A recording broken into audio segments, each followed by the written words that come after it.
अस्सलाम वालेकुम। मैं डॉक्टर हुमा चिश्ती अपने यूट्यूब चैनल पे आज जिस टॉपिक के बारे में बात करने लगी हूँ वो है पैरालिसिस यानी फॉलिज।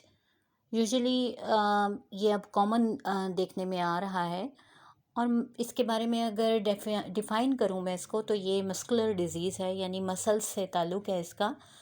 यहाँ होता क्या है कि लॉस ऑफ मस्कुलर फंक्शन हो जाता है यानी कि हमारे जो मसल्स हैं प्रॉपरली काम नहीं कर पाते और ये डिफरेंट पार्ट्स में जो है लॉस ऑफ मसल फंक्शन हो जाता है जिसकी वजह से प्रॉब्लम बनती है।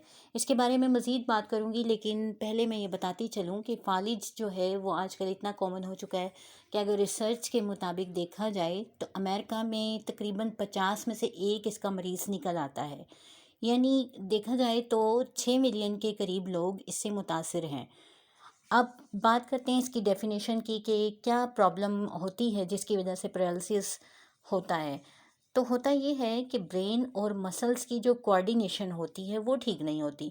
जब भी ऐसा होता है, ऐसा कोई प्रॉब्लम होता है तो पैरालिसिस क्रिएट होता है। ये कंप्लीट भी हो सकता है यानी कंप्लीट इन नेचर और पार्शल भी यानी जुज़वी तौर पे भी हो सकता है, किसी एक साइड पे भी हो सकता है, दोनों साइड्स पे भी हो सकता है और किसी स्पेसिफिक एरिया पे भी हो सकता है। होता क्या है कि जब रिले सिस्टम बॉडी का रिले सिस्टम जो होता है यानी जिसके ज़रिए ब्रेन्स और नर्व्स और स्पाइनल कॉर्ड की कोऑर्डिनेशन होती है और एक दूसरे को सिग्नल जाते हैं तो वो चीज़ डैमेज कर जाती है और जो सिग्नल्स ब्रेन से जनरेट होते हैं वो हमारे मसल्स तक नहीं पहुंच पाते। तो जब ऐसा होता है तो वो इफ़ेक्टेड एरिया जो है पैरालिसिस का शिकार हो जाता है और फिर इस तरह से लॉस ऑफ स्ट्रेंथ हो जाती है यानी कि ताकत की कमी होती है और कंट्रोल नहीं रहता मसल्स के ऊपर। यानी कि ऐसा हो सकता है कि ये कंट्रोल ग्रुप ऑफ मसल्स पे भी ख़त्म हो सकता है और किसी एक मसल्स को भी डिस्टर्ब कर सकता है, डैमेज कर सकता है। मसला कहीं ना कहीं जो है हमारे नर्व सेल्स में एक्चुअली आता है और नर्व सेल्स जो यानी चेन ऑफ नर्व सेल्स में आता है और उसकी वजह से ऐसा होता है।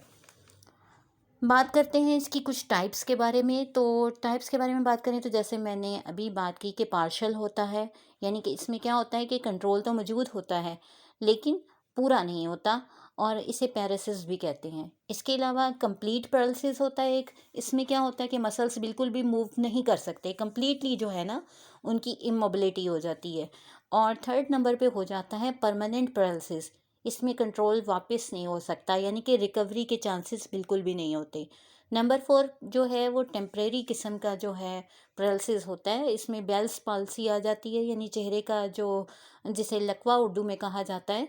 तो इसमें कुछ मसल्स या फिर तमाम का जो कंट्रोल है वो बहाल हो जाता है, रिकवरी हो जाती है इसमें।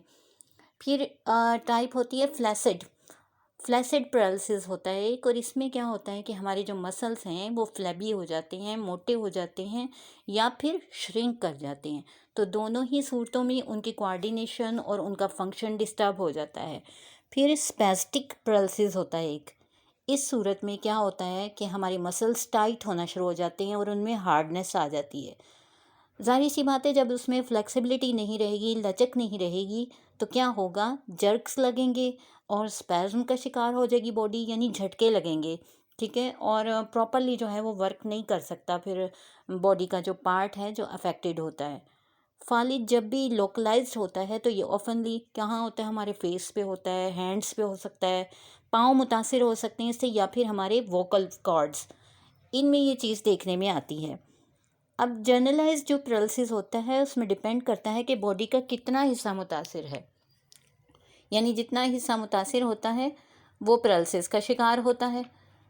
ऐसे में अब मैं आपको बताती चाहूँ कि जस्ट एक यानी ऐसा भी होता है कि सम टाइम मोनोप्लेजिया हो जाता है यानी जस्ट एक लिम्ब या एक बाजू या एक टांग मुतासिर होती है।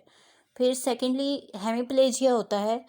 ये मेडिकल टर्मिनोलॉजीज़ हैं जिसमें क्या होता है कि बॉडी की एक साइड मुतासिर हो जाती है यानी एक तरफ की टांग होगी, एक तरफ का बाजू होगा, एक साइड जो है ना वो फालिज का शिकार हो जाएगी।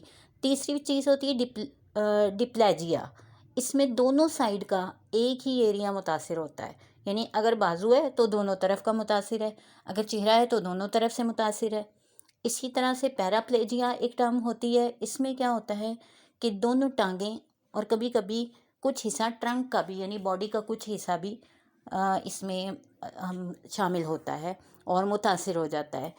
फिर ये है कि क्वाड्रीप्लेजिया एक टर्म होती है और इसमें दोनों बाजू या दोनों टांगें जो हैं वो मुतासिर हो जाती हैं, या फिर क्या होता है कि गर्दन के नीचे से तमाम एरिया जो है वो अफेक्ट कर जाता है और पैरालिसिस का शिकार हो जाता है। इसके अलावा हार्ट का फंक्शन डिस्टर्ब हो सकता है इसकी वजह से, फेफड़े मुतासिर हो सकते हैं और अदर ऑर्गन्स भी जो हैं वो हमारी बॉडी के अफेक्ट कर सकते हैं, क्योंकि नर्व सेल है ना इन्वॉल्व। तो जहाँ जहाँ नर्व सेल हैं वो जहाँ जहाँ उनका रिफ्लेक्स जाएगा प्रॉब्लम क्रिएट हो सकती है। अब हम ये जानते हैं कि इसकी क्या कॉजेज़ होती हैं, किस वजह से होता है। स्लाइटली तो मैंने स्टार्टिंग में बयान कर ही दिया है कि जब हमारे रिले सिस्टम का कोई पार्ट अपने सिग्नल आगे नहीं पहुंचा सकता ब्रेन तक, नर्व्स तक या स्पाइनल कॉर्ड तक, तो फिर क्या होता है कि नर्व और मसल के दरमियान जो जंक्शन होता है वो डैमेज हो जाता है और पैरालिसिस कॉज करता है। तो यूजुअली जो है ये, अच्छा ये एक और बात बताती चलूँ आप लोगों को कि ये जो पैरालिसिस है ये पैदाइशी भी हो सकता है और बाद में भी किसी कंडीशन की वजह से डेवलप कर सकता है। यानी पैदाइशी यूजुअली जो है वो इन केसेस में देखने में आता है जहाँ यूजुअली स्पाइना बिफिडा होता है बच्चों में, और इसके अलावा बहुत से केसेस में किसी एक्सीडेंट की वजह से भी हो सकता है।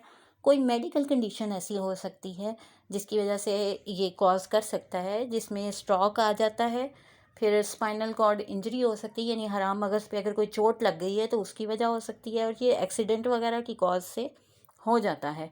इसके अलावा सर में कोई इंजरी हो गई हो यानी हेड इंजरी, फिर मल्टीपल स्क्लेरोसिस एक प्रॉब्लम होती है उसकी वजह से हो सकता है। कुछ मज़ीद कॉजेज़ भी होती हैं जैसे सेरेब्रल पॉल्सी होती है, यानी सर में जो है वो अगर फालजी कैफियत हो दिमाग में, तो न्यूरोपैथी जो है पेरिफेरल न्यूरोपैथी भी इसकी कॉज हो सकती है और ये यूजली शुगर पेशेंट में देखने में आती है। इसके अलावा कुछ टॉक्सिन्स और कुछ पॉइजनस किस्म के इफ़ेक्ट्स होते हैं कि जिनकी वजह से ऐसा होता है। ये तो थी बातें कि किस वजह से हो सकता है। अब हम ये जानेंगे कि सिम्टम्स क्या होती हैं, कि किस तरह हमें पता चलता है कि ये पेशेंट पैरालिसिस का शिकार है। अमूमन क्या होता है, कॉज पे डिपेंड करता है कि मसल्स में क्या आता है, देखने में स्टिफनेस आ जाती है और फिर फीलिंग्स में कमी आती जाती है, यानी सेंसेशन नहीं रहती। मतलब वो हिस्सा जो मुतासिर होता है उसमें फीलिंग नहीं होती। जैसे अगर पाँव मुतासिर हैं तो उसमें कोई चीज़ अगर चल रही है तो आपको नहीं पता चलेगा कि उसमें कोई प्रॉब्लम है या नहीं है। और इसके साथ साथ जो एसोसिएटेड सिम्टम्स होती हैं वो ये होता है कि मसल्स में क्रैम्प हो सकते हैं, अकड़ाव महसूस हो सकता है, टिंगलिंग सेंसेशन हो सकती है, यानी जैसे गुदगुदी सी की होती है सेंसेशन ऐसी, या फिर नम्बनेस हो सकती है यानी सुन्न हो जाता है, और ये सुन्न होना जो है ये तो पैरालिसिस में पाया ही जाता है। अदर प्रॉब्लम्स विद पैरालिसिस जो हैं क्या हो सकती हैं, क्योंकि एक मसल या फिर ग्रुप ऑफ मसल्स की वजह से होता है फॉलेज, तो ब्लड फ्लो के मसाइल सामने आ सकते हैं, ब्रीदिंग के आ सकते हैं प्रॉब्लम, इस तरह हार्ट रेट जो है वो मुतासिर हो सकता है।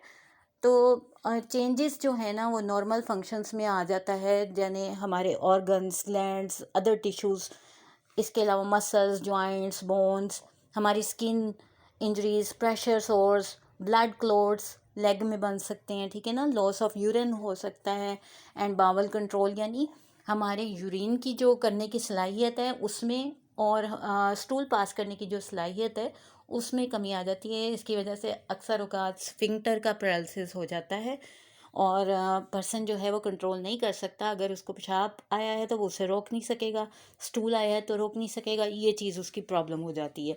इसके अलावा बिहेवियर एंड मूड चेंजेस भी आ जाते हैं, और ये डेफिनेट सी बात है कि जब कोई शख्स पैरालिसिस का शिकार होता है तो उसके इमोशन डिस्टर्ब होते हैं क्योंकि उसका बॉडी पार्ट डैमेज करता है। हाउ आर डॉक्टर डायग्नोस, यानी हम डॉक्टर को कैसे पता चलता है कि ये चीज़ हो गई है। एक चीज़ तो ऑब्वियस है कि लॉस ऑफ कंट्रोल बॉडी के मसल्स में आपको देखने में मिलेगा, और ये किसी एक्सीडेंट की वजह भी हो सकती है, किसी इंजरी की वजह भी हो सकती है।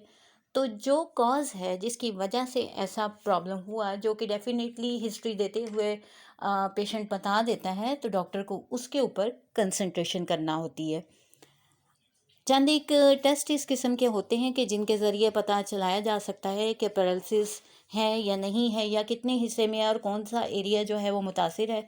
तो उसमें एक्सरे आ जाता है, सीटी स्कैन है, एमआरआई है, इसके अलावा मायोलोग्राफी है, ये हमारे मसल्स की जो है वो स्कैनिंग होती है। इसके अलावा ईएमजी है यानी इलेक्ट्रोमायोग्राफी है, और फिर स्पाइनल टैप होता है। ये एक टेस्ट होता है जिसमें लॉन्ग नीडल ली जाती है और स्पाइन में एंटर किया जाता है, उसको इंजेक्ट किया जाता है और उसके ज़रिए पता चलाया जाता है।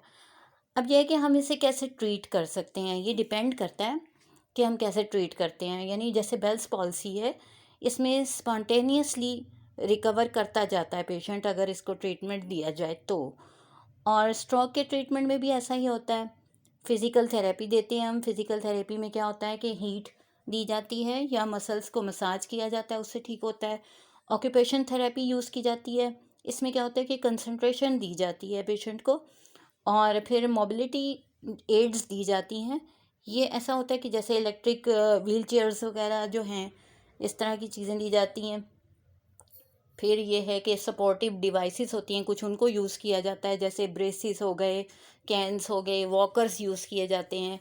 फिर असिस्टिव टेक्नोलॉजी एक चीज़ है, यानी कि वॉइस एक्टिवेटेड और कंप्यूटर्स, लाइटिंग सिस्टम, टेलीफोन, ये चीज़ें यूज़ की जाती हैं। फिर अडेप्टिव इक्विपमेंट्स आजकल जो हैं बहुत ज़्यादा, चूँकि एडवांस दौर है, उसमें ये है कि स्पेशली खाने पीने के लिए यूज़ की जाती हैं। एडिबल्स के लिए चीज़ें इस किस्म की, ड्राइविंग कार यूज़ की जाती है, और आसानी के लिए यानी काफ़ी चीज़ें मुयस्सर हैं। अब ये कि अचानक जब फॉलिज होता है तो इमोशन डिस्टर्ब जैसे मैंने कहा होते हैं, तो डेफिनेट एक चीज़ देखने में आएगी कि पेशेंट जो है डिप्रेशन का शिकार भी होता है।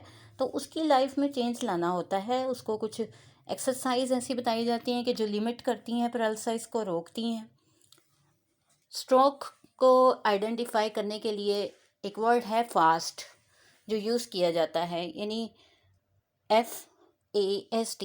एफ और फेस ड्रूपिंग, ठीक है, और ए से जो है ना वो FAST, यानी एफ और फेस ड्रूपिंग होता है, और ए से जो है आर्म वीकनेस आ जाती है, यानी बाजुओं में वीकनेस। इसके अलावा एस से जो है वो इसका स्पीच डिफ़िकल्टी होती है, और टी से इसके साथ जो है टाइम की होती है, टाइम टू कॉल यानी इमरजेंसी। और इनके साथ यानी फास्ट के साथ साइंस होते हैं कि सडन कन्फ्यूजन होती है पेशेंट में, और ट्रबल स्पीकिंग होता है, बोलने में मुश्किल होती है, अंडरस्टैंडिंग स्पीच में मुश्किल हो जाती है, सडन नंबनेस आ जाएगी। और फेस जो है, arm, legs, one side of the body, ये चीज़ें जो है मुतासिर होंगी। इसके अलावा विजन भी डिस्टर्ब हो सकता है। सडन ट्रबल यानी कि वॉकिंग में आ सकती है, गुनूदगी आ सकती है, अचानक से ट्रबल फील होगी, और बहुत साइड भी इफ़ेक्टेड हो सकती हैं। कोऑर्डिनेशन ऑफ मसल या कोऑर्डिनेशन ऑफ बैलेंस डिस्टर्ब हो जाएगा। सडन ऑनसेट होता है हेडेक का, यानी सर दर्द बहुत शदीद किस्म का होता है जिसकी कोई वजह नहीं होती। मेडिसिन की बात करती चलूँ, होम्योपैथिक में बेशुमार और बहुत ज़बरदस्त मेडिसिन है जो इसको क्योर करती हैं।